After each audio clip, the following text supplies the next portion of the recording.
Ka-Express, tinukoy ni SBP President Al Panlilio ang performance ng Gilas Pilipinas sa 2025 FIBA Asia Cup bilang bittersweet, batay sa ulat sa One Sports. Habang kinilala ang pag-unlad ng kupunan, lalo na ang pag-abot sa quarterfinals, hindi raw sila lubos na masaya sa naging resulta.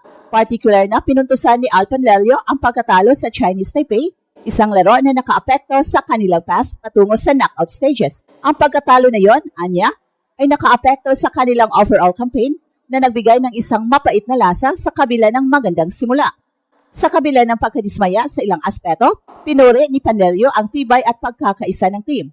Inilarawan niya ang mga manlalaro bilang a great bunch of guys who are coachable and have a strong brotherhood. Ang camaraderie at disiplina na ipinakita ng team ay isang mahalagang asset na inaasahang magagamit sa mga susunod na laban. Isang kapansin-pansing pag-angat din ang nakamit ng Gilas sa tournament kung saan sila ay pumangatlo sa kanilang group stage at umabot sa quarterfinals bago tuluyang makaalis laban sa Australia. Ang pangkalahatang nasa 6th place ng Gilas sa torneo ay isang malaking pag-angat mula sa kanilang ikasyam na pwesto noong 2022. Nagbigay ito ng kumpiyansa sa SBP na ang kampanya sa Asia Cup ay magsisilbing mahalagang building block para sa mas matagumpay na kampanya sa 2027 FIBA World Cup at sa matagal na ambisyong makarating sa Olympic stage. At kaugnay nito, nananatiling sulit ang tiwala ng SBP kay Coach Tim Code at sa kanyang coaching staff kung saan, ayon sa Business Mirror, walang planong magbago sa kanilang sistema bago ang November window. Ang mga susunod na hakbang ay tatalakayin sa isang meeting para maplano ng maigi ang kanilang mga adjustments para sa darating na qualifiers kung saan haharapin nila ang Guam. Ka-Express nagbigay ng kanyang official na assessment si SBP President Al Panlilio na naging kampanya ng Gilas sa katatapos lang na FIBA Asia Cup 2025. Inilarawan ni SBP President ang naging pagtatanghal ng kupunan bilang isang bittersweet na karanasan habang kinilala niya ang pag-abot ng Gilas sa quarterfinals at aminado siya na hindi sila lubos na masaya sa naging resulta, particular na ang masakit na pagkatalo sa Chinese Taipei sa group stage. Ayon sa SBP President, ang naturang pagkatalo ay nakaapekto sa kanilang path sa knockout stages na nagresulta sa paglabas nila sa quarterfinals laban sa Australia at nagbigay ng mapait na lasa sa kanilang buong campaign. Gayunpaman, binigyan din ni SBP President ang ilang positibong bagay na kaniyang nakita sa kupunan. Sa kabila ng mga pagkatalo, nakaramdam siya ng tibay at pagkakaisa sa pagitan ng mga manlalaro. Anya, ang mga membro ng Gilas ay a great bunch of guys who are coachable and have a strong brotherhood. Nagpapakita ito ng isang solidong pundasyon na maaring paghanguan ng lakas sa mga susunod na international competitions. Mahalaga ang pagkakaisa ng kupunan, lalo na't patungo sila sa isang mas mahirap na yugto ng mga laro. Sa katunayan, ang nakamit na ika-6 na pwesto ng Gilas sa Asia Cup ay isang kapansing-pansing pag-angat mula sa ika-9 na pwesto noong 2022 na siyang nagpapakita ng isang patuloy na pag-unlad. Tinitingnan ng SBP ang Asia Cup bilang isang mahalagang building block para sa mas matibay na kampanya patungo sa 2027 FIBA World Cup at sa pangarap na makabalik sa prestihiyosong Olympic stage. Ang bawat laro na nilahukan ng Gilas ay nagbigay sa kanila ng mahalagang karanasan na magagamit para sa mga susunod na laban, lalo na't nakatakdang humarap sa mas matitinding kalaban sa quarterfinals. At kinumpirmahan ni Al Panlilio sa businessmirror.com.ph na walang magbabago sa coaching staff at nananatili ang kanilang tiwala kay Coach Tim.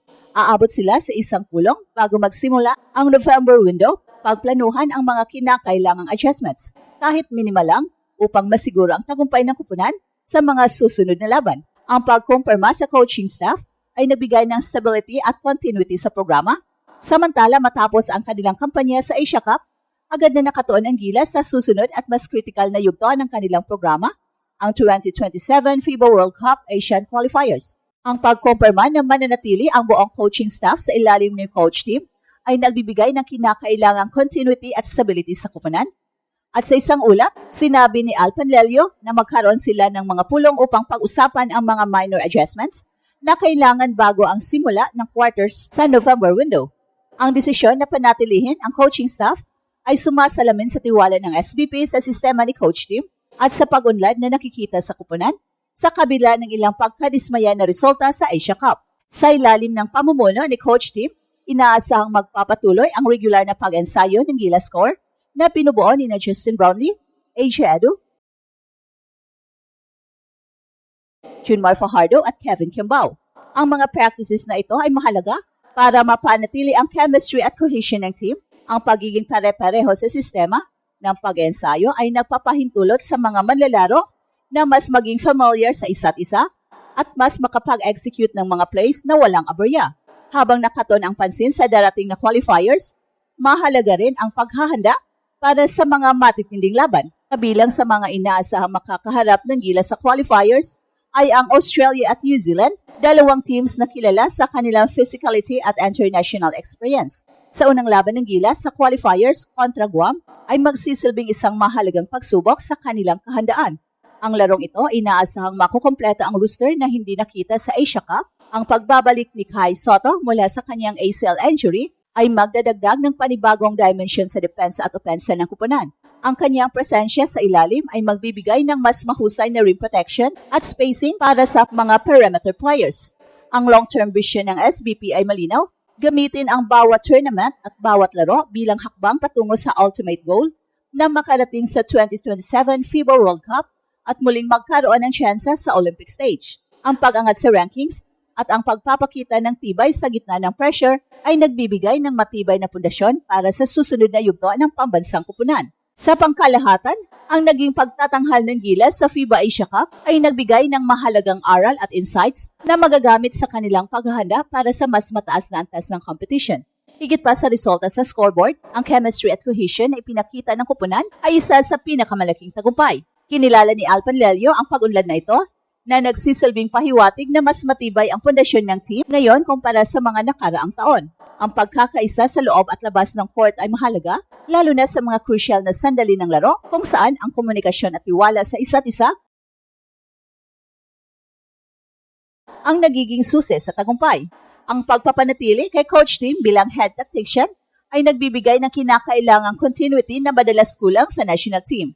Ang SBP ay nagpakita ng kumpiyansa sa kanyang sistema at leadership na nagpapahiwatig na hindi sila magbabago ng direksyon sa gitna ng programa. Ang planong magkaroon ng meeting bago ang November window ay nagpapakita ng isang proactive na approach sa pagpaplano na naglalayong tiyakin na ang lahat ng aspeto mula sa roster hanggang sa game plan ay maayos na napaghandaan. Ang bawat laro ay magbibigay ng pagkakataon sa kupunan na bumawi, magpakitang gilas at patunayan na handa na sila sa mga pinakamalaking hamon na darating. Ang road to the Olympics ay nagsisimula sa mga laban na ito at ang Gilas Pilipinas ay handang-handa na harapin ang bawat hakbang. At eto ang Express Info kung saan bawat kwento, ginulat ang mundo. Don't forget to like and subscribe.